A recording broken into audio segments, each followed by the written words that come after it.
प्यारे बच्चों, सुप्रभात। आज हम पता लगाएंगे कि हरियाणा बोर्ड ने कौन सा ऐसा सिलेबस बनाया है जो एग्ज़ाम में आएगा। सारा पहले जैसा ही है, थोड़ा सा परिवर्तन है, वो हम देखेंगे कहाँ कहाँ क्या परिवर्तन बोर्ड ने किया है। इंटरनल नंबर वैसे ही रहेंगे जैसे पहले थे। 20 इंटरनल नंबर हैं, 80 का पेपर आएगा। तो ये जो 20 इंटरनल नंबर हैं ये जो है अटेंडेंस के आधार पर लगेंगे। 2 सेट परीक्षा के आएंगे, अर्धवार्षिक परीक्षा के लिए, परिबोर्ड, छात्र के कक्ष भागीदारी और परियोजना। इसके साथ साथ ये 5 अंक और होंगे, ये जो है उपस्थिति के अनुसार होंगे। तो इस प्रकार अलग अलग जो है भागों में बांट दिया गया है कि किस प्रकार 20 इंटरनल नंबर जो हैं जोड़े जाएंगे। इसके बाद हम बात करेंगे सिलेबस की। हमारा जो हिंदी का सिलेबस है वो क्या रहेगा।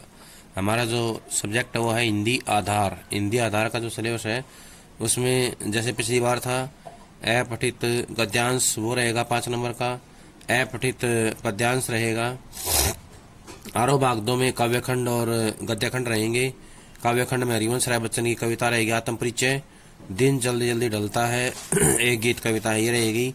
आलोक धनवा की पतंग कविता, कुंवर नारायण की कविता के बहाने और बात सीधी थी पर, रघुवीर सहाय की कैमरे में बंद अपाहिज, शमशेर बहादुर सिंह की उषा, सूर्यकांत त्रिपाठी नाला की बादल राग, तुलसीदास की कवितावली उत्तराखंड से, और लक्ष्मण मूर्छा और राम का विलाप की आएगी।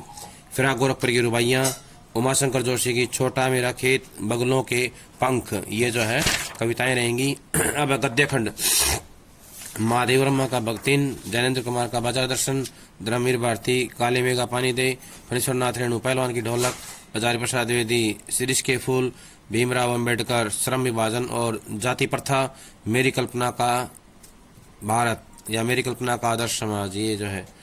वितान में 3 पाठ हैं। मनोहर श्याम जोशी का सिल राइडिंग, आनंद यादव जूझ, ओम थानवी अतीत में दबे पांव। अभिव्यक्ति और माध्यम में पहली इकाई में विभिन्न माध्यमों के लिए लेखन, पत्रकारीय लेखन के विभिन्न रूप और लेखन प्रक्रिया, विशेष लेखन स्वरूप और प्रकार। इकाई 2 में कैसे करे कहानी का नाट्य रूपांतरण, कैसे बनता है रेडियो नाटक, नए और अप्रत्याशित विषयों पर लेखन, ये जो है रहेगा। व्याकरण में संधि आएगी, स्वर संधि, उसके बाद में व्यंजन संधि, विसर्ग संधि। स्वर संधि के साथ साथ दीर्घ, गुण, वृद्धि, यण, अयादि, ये जो इसके भेद हैं ये भी आएंगे। समास में अव्ययी भाव समास, तत्पुरुष, द्वंद्व, उसके बाद में बहुब्रीहि समास, द्विगु समास, कर्मधारय समास। समास और उसके भेदों के बारे में आएगा। वाक्य शोधन का चैप्टर है। अलंकार में अनुप्रास, रूपक, यमक, सलेश, उपमा, उत्प्रेक्षा, मानवीकरण, पुनरुक्ति, प्रकाश, अलंकार, ये आएंगे। अब जो नैतिक शिक्षा है उसके अंदर पहले 19 पाठ थे, यहाँ पर परिवर्तन हुआ है, अब ये कम हो गए हैं।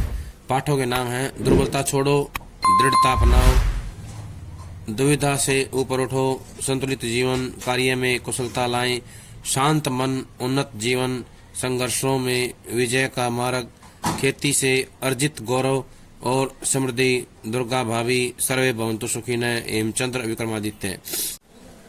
प्यारे बच्चों, ये था हमारा सिलेबस जो हरियाणा बोर्ड ने जो है निर्धारित किया है। इसके हिसाब से हम तैयारी करेंगे।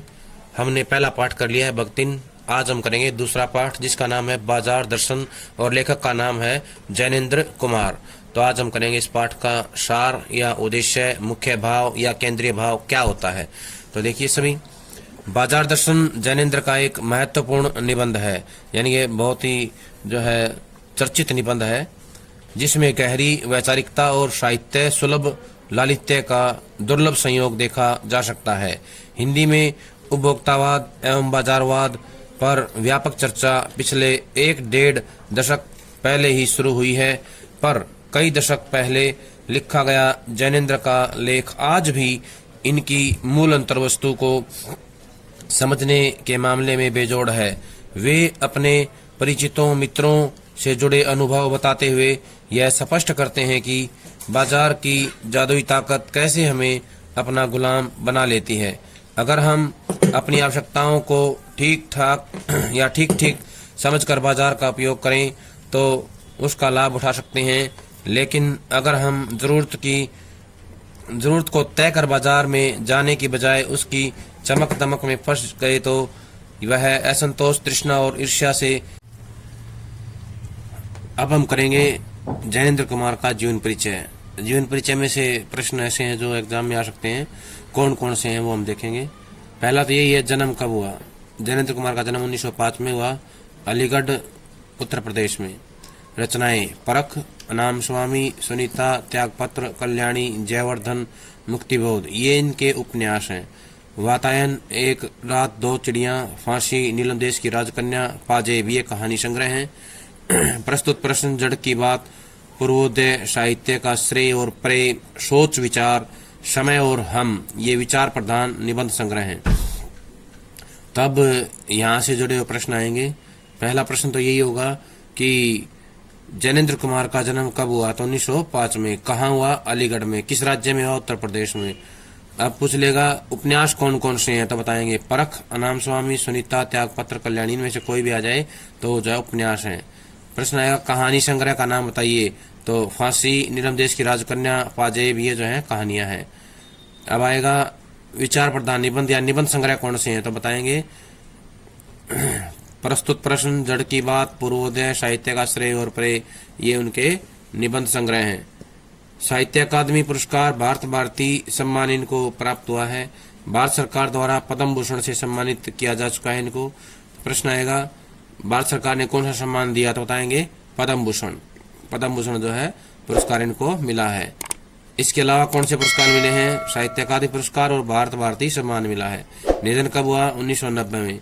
जैनेन्द्र कुमार का निधन जो है 1990 में हुआ।